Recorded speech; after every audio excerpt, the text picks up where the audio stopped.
Hello and welcome to Overwatch Central. In this video we'll be talking about the Widowmaker gameplay preview and analysing key moments of the match. My name is Ryan and I'm joined by Mysca. Hello. So it's interesting to see the perspective of a player whose team is really struggling. A lot of these hero gameplay videos show a really strong team and hero display. In this game, Widowmaker's team lost and they lost pretty comprehensively. Why did Blizzard choose this footage? Was it to demonstrate how not to play Widowmaker? This gameplay was chosen to show off how powerful Widowmaker can be, and how the way she can be played in Overwatch is different from how a sniper in a typical FPS game is played. Here is Widowmaker eliminating Tracer at close range indoors. The ult is activated, Widowmaker spots Tracer, grapples down the corridor, turns around the corner and manages to headshot Tracer running up the stairs. Very nicely done.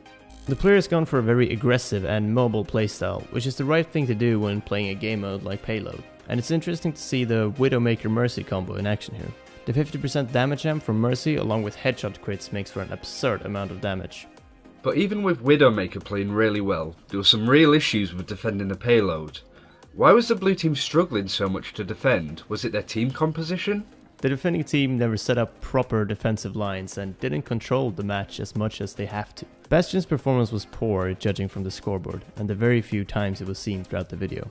The attacking team performed well throughout the entire game, an overall solid performance, whilst the defending team tried to rely on a two-hero strat who operated as their own team. Fitting a Winston into the defending team's lineup would have been a good idea. Winston's knockback would have helped with keeping enemies off the payload.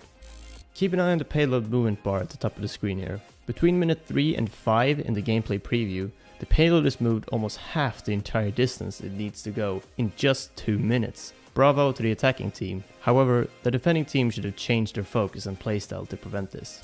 Okay, so going back specifically to Widowmaker, was there anything more that she could have done to have supported her team defensively?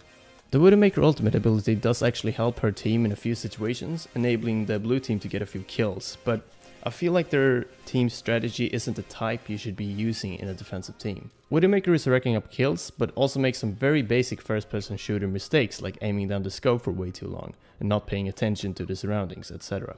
Here, Widowmaker is getting into a duel with McCree at close range. Widowmaker desperately tries to aim down the sight and snipe McCree, but also manages to grapple hook dodge him at one point. Widowmaker gets very low, but McCree hasn't put enough bullets into her and just decides to leave in the end. He does however return to finish her off and gets a Venom Mine in his face, an ability that Widowmaker really didn't use a lot this game. And also, during this entire duel, the payload is quickly moving forwards. A key thing that any sniper player of any game will say is that positioning is everything. What made it so difficult for Widowmaker to get comfortable and well positioned? I don't think it's a matter of a Widowmaker playing a bad positional game this match. It's just this player's playstyle really. They're always moving around and being very aggressive throughout the game. Setting up Bastion in the back, having Reinhardt tank damage in the front line and Widowmaker covering her team would have been a better idea.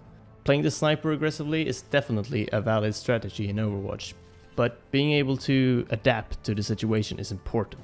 As for her positioning, Widowmaker is equipped with a grapple hook which doesn't actually go on cooldown if it doesn't latch onto something.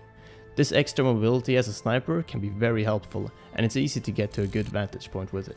Here, Widowmaker can be found aiming down her sight for a very long time and finds herself in a corner when leaving scoped mode. A quick look around in panic, a very desperate hook and a dead Widowmaker. Thank you for watching Overwatch Central.